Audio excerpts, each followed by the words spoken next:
ഒറ്റ മിനിറ്റ് A K M Ashraf M L A ചേരുന്നു. A K M Ashraf M L A, ഇത് വളരെ സങ്കടകരമായ ഒരു പരിസമാപ്തിയായി പോയി. അതിന് കുട്ടിയെ ഏതെങ്കിലും വിധത്തിൽ കണ്ടെത്താൻ കഴിയുമെന്ന് തന്നെയായിരുന്നു പ്രതീക്ഷ 26 ദിവസങ്ങളിലും.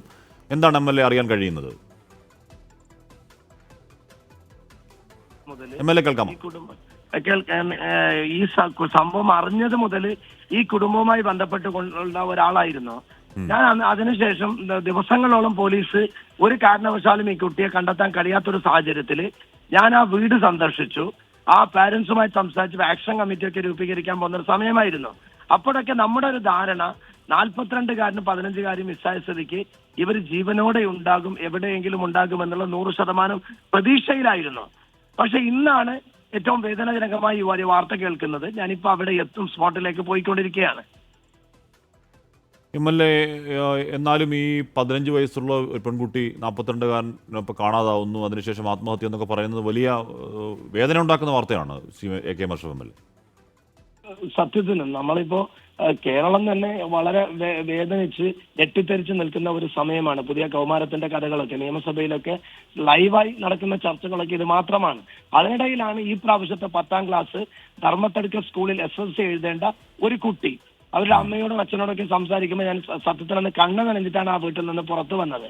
ഞാൻ നാളെ സഭയിൽ ഈ വിഷയം ഉന്നയിക്കാനും ഈ വിഷയം ഇങ്ങനെ റെഡിയായി നിൽക്കുകയാണ്. DGPയോടും CM-നോടും നമ്മളെ സഭാ സമ്മേളനം തിരുവനന്തപുരത്ത് കാണാൻ വേണ്ടി എത്രയും പെട്ടെന്ന് ഒരു സ്ക്വാഡെങ്കിലും രൂപീകരിച്ച് ഇവരെ കണ്ടെത്തണം എന്നുള്ള ഒരു ശ്രമം നടത്തുന്നതിനിടയിലാണ് നമ്മൾ ഞെട്ടിപ്പിക്കുന്ന, വളരെ വേദനിപ്പിക്കുന്ന ഈ ഒരു വാർത്ത ഇന്ന് കേൾക്കാനിടയായത്.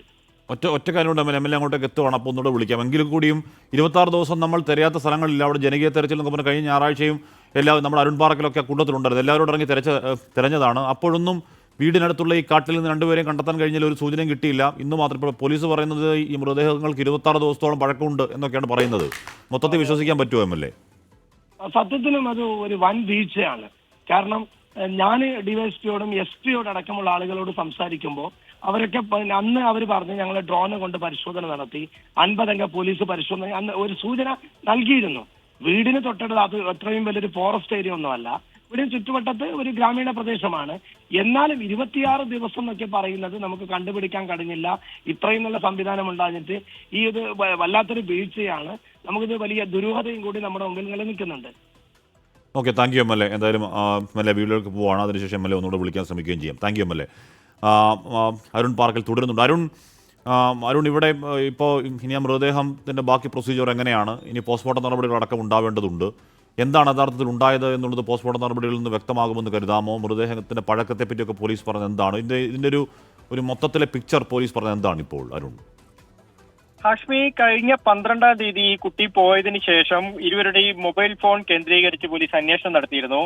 ഈ കാട് പിടിച്ചു കിടക്കുന്ന ഈ ഒരു പ്രദേശത്ത്, അതായത് നേരത്തെ MLA സൂചിപ്പിച്ചതുപോലെ തന്നെ വലിയ കാട് പിടിച്ച പ്രദേശമൊന്നുമല്ല, പക്ഷേ ജനവാസ മേഖലയാണ്, ഒരു ഗ്രാമീണ മേഖലയാണ്. ആ കാസർഗോഡിന്റെ ഒരു പശ്ചാത്തലത്തിൽ ഇവിടെ ചെറിയ കുറ്റിക്കാടുകളൊക്കെ ഉണ്ട്. ഈ കുറ്റിക്കാടിനുള്ളിലാണ്, റബ്ബർ തോട്ടങ്ങളും കുറ്റിക്കാടിന്റെയും ഉള്ളിലാണ് ഇപ്പോൾ ഈ മൃതദേഹങ്ങൾ കണ്ടെത്തിയിരിക്കുന്നത്. പോലീസ് പറയുന്നത് മൃതദേഹത്തിന് പഴക്കമുണ്ട് എന്ന് തന്നെയാണ്. പക്ഷേ ഈ സമയത്ത്, അതായത് 12-ാം തീയതി രാവിലെ 8 മണിയോടുകൂടി കുട്ടിയുടെ രക്ഷിതാക്കൾ ഈ കുമ്പള പോലീസ് സ്റ്റേഷനിൽ പരാതി നൽകുന്നു. അതിനുശേഷം പോലീസ് കേസ് അന്വേഷിക്കുന്നു. പോലീസ് കേസ് അന്വേഷിക്കുന്ന ഘട്ടത്തിൽ ഡോഗ് സ്ക്വാഡ് വന്ന് ഈ പ്രദേശത്ത് അരിച്ചുപെറുക്കിയതാണ്. ഡ്രോൺ ഉപയോഗിച്ച് പോലീസ് പരിശോധന നടത്തിയതാണ്. ഏകദേശം ഒരു 90 ഏക്കറോളം കാട് പിടിച്ചു കിടക്കുന്ന പ്രദേശമുണ്ട്. ഈ പ്രദേശങ്ങളിലൊക്കെ തന്നെ ഡ്രോൺ ഉപയോഗിച്ചും അതുപോലെ തന്നെ ഈ ഡോഗ് സ്ക്വാഡിനെ ഉപയോഗിച്ചും പോലീസ് പരിശോധന നടത്തിയതാണ്. 50 അംഗ പോലീസ് സംഘം ഈ പ്രദേശത്ത് പരിശോധന നടത്തിയിരുന്നു. അതിനുശേഷമാണ് കഴിഞ്ഞ ഞായറാഴ്ച പോലീസും ജനങ്ങളും സംയുക്തമായി പരിശോധന നടത്തി. ആ ഘട്ടത്തിലൊക്കെ തന്നെ നമ്മളും ഈ പ്രദേശത്തുണ്ടായിരുന്നു. പക്ഷേ അപ്പോഴൊന്നും ഈ കുട്ടിയെ ഇവിടെ കണ്ടെത്താൻ സാധിച്ചില്ല എന്നതാണ് ഏറ്റവും ദൗർഭാഗ്യകരമായ കാര്യം. അതിനുശേഷം ഇന്ന് വീണ്ടും പോലീസ് പരിശോധന നടത്തുകയായിരുന്നു. ഇന്ന് പോലീസ് പരിശോധന നടത്താനുണ്ടായ കാരണം, ഇന്നലെ കുട്ടിയുടെ അമ്മ ഹൈക്കോടതിയിൽ ഒരു ഹേബിയസ് കോർപ്പസ് ഹർജി കൊടുത്തിരുന്നു.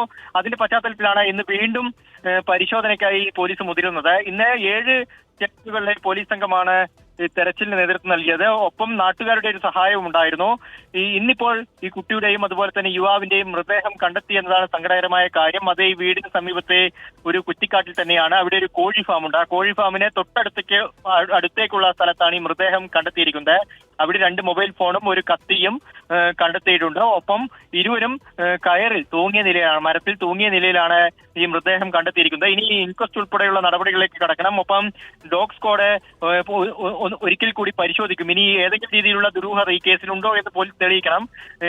കൊലപാതകമാണോ എന്ന കാര്യങ്ങളൊക്കെ തന്നെ പോലീസിനെ അന്വേഷിക്കേണ്ടതുണ്ട്.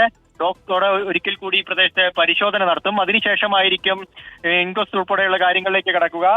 പോസ്റ്റ്മോർട്ടത്തിന് ശേഷം മൃതദേഹം ബന്ധുക്കൾക്ക് വിട്ടുകൊടുക്കുമെന്നും പോലീസ് പറഞ്ഞിട്ടുണ്ട്. SP ഉൾപ്പെടെയുള്ളവർ സംഭവ സ്ഥലത്തേക്ക് അല്പസമയത്തിനകം എത്തുമെന്നാണ് അറിയാൻ സാധിക്കുന്നത്. ഹാഷ്മി.